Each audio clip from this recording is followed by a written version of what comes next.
In a recent tirade, Dan Hooker attacked Armin Tsarukyan, accusing him of being a pampered, wealthy child who severely undervalues him. Since Dana White has already stated that this fight will decide the next lightweight championship challenger, things between these two are heating up quickly. Hooker made it plain that Saran's attitude will cost him once they're in the cage and that he's not here to serve as anyone's stepping stone. Meanwhile, the lightweight title image is beginning to take shape. Although it appeared for weeks that Paddy Pimblett would be the next in line, Justin Gaethje appears to be closer than ever to getting into that fight with Ilia Topuria. Even Armin recently acknowledged that he believed El Matador would face Paddy in the UFC, although nothing is official as of yet. By pairing Topuria with someone who is nearing the conclusion of his career, the UFC may want to further enhance his reputation. Conversely, Hooker unexpectedly finds himself in a situation that nobody anticipated. He could unexpectedly launch himself into a title fight if he manages to upset Armin, something that hasn't been brought up for a while. Let's examine Hooker's remarks. I think he's a prick. He's just been chiming at me since he first got in the UFC, and I'm just not one.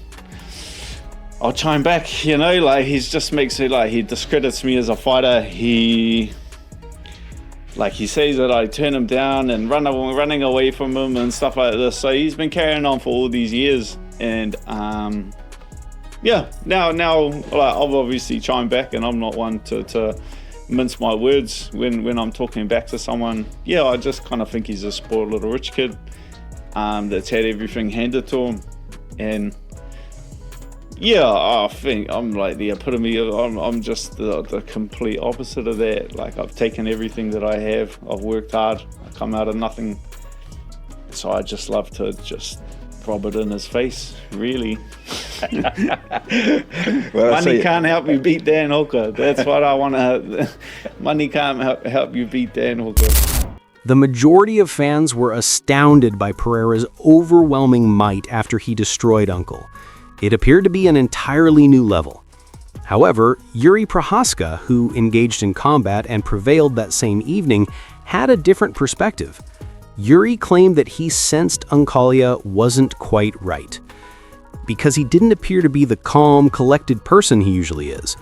It was comparable to their first bout, when Pereira appeared weak with a cut hand, a tough weight cut, etc. However, Yuri believes that the roles were switched this time. Uncle wasn't entirely well. Although he defeated Khalil Roundtree that evening, Prochazka's performance wasn't very noteworthy. He had to work hard to turn things around late in the fight because he was being touched up too soon. Given his current winning streak and his recent dominance, it is increasingly likely that Carlos Ulberg will be the frontrunner for the next title challenge. The MMA community hopes Poitin maintains his current weight of 205 and wins the title again. A matchup with Jones would undoubtedly be intriguing, but it would also probably mean that Pereira is getting close to retirement. What did you see, spiritually in Ankalaev this time? Because there's been some videos come out. He suffered a rib injury, some injuries heading into the fight. Did you notice that? In PI, I didn't saw him to train too much, but I saw him before the fight and in the fight, and when I saw him, he's catching himself back, little step back.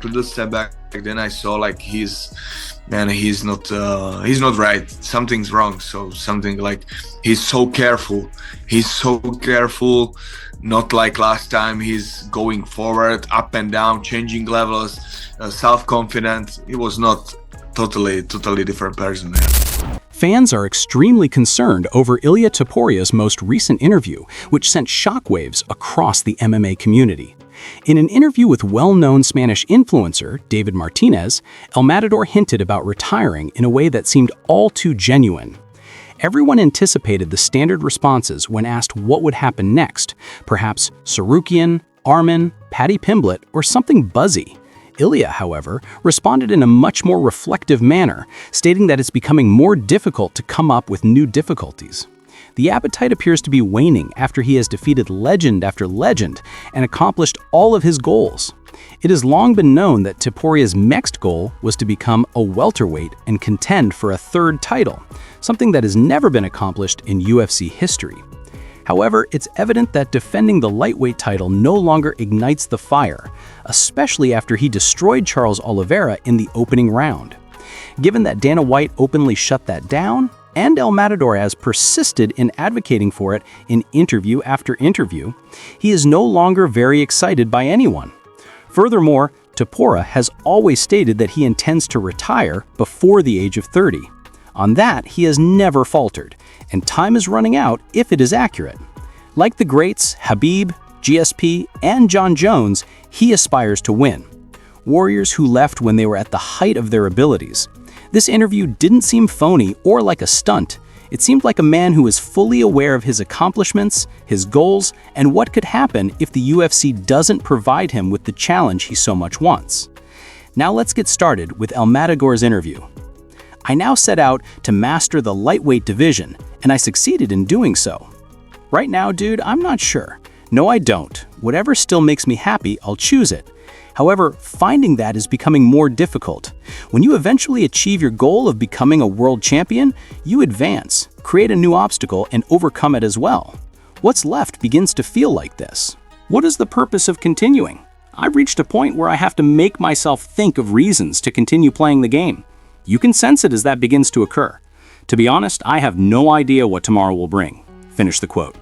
Papa, an ESPN journalist and reputable Spanish media personality, and Legaspi, who has strong connections to Topuria and is well known for his wonderfully awful interview with Max Holloway, have revealed shocking information about the UFC and Ilia Topuria. Behind the scenes, tension is rising. Ilia has been openly expressing his unhappiness over the last few weeks, claiming that his ideal matchups aren't working out and that he's losing his passion and love for the game. First, there was no resistance against Islam. Additionally, the Paddy Pimpleton fight is now dragging and lacking a clear direction. Ilia informed the Nilk guys a few weeks ago that he would sooner give up the lightweight title than take on Arman Sarukian since he is so intent on avoiding the match. Papa Legaspi claims that Ilia's remarks caused a significant uproar within the UFC. The matchmakers and Dana White are not pleased. Dana particularly detests fighters who threaten to leave or bounce around weight divisions. However, in this instance, he is allegedly so worried about Ilia quitting or burning out that they have been talking about moving to welterweight, with the intention of Ilia taking on the victor of Islam Makhachev versus Jack DiMattina. Dana isn't too excited about performing such actions, but he's willing to make an exception given Ilia's celebrity status and the possibility of losing him completely. Dana is furious. Ilia still holds the title, but his patience is waning as the matchmakers rush around. Quote, "The UFC reacted strongly to Ilia Topuria's announcement that she was retiring. The matchmakers and Dana White were not pleased with it at all. Dana, in particular, detests it when fighters skip weight classes or threaten to quit. But in this instance, he is quite worried that Ilia would truly quit or burn out. They have therefore begun talking about a possible switch to welterweight behind closed doors. The strategy? Ilia might take on the victor of the Islam Makhachev versus Jack DiMattina match. Dana dislikes making these kinds of concessions, but he is prepared to give in given Ilia's celebrity status and the possibility of losing her entirely." Finish the quote. That's all Hoster has to say. Thank you for viewing. Remember to subscribe and leave a like for daily MMA news.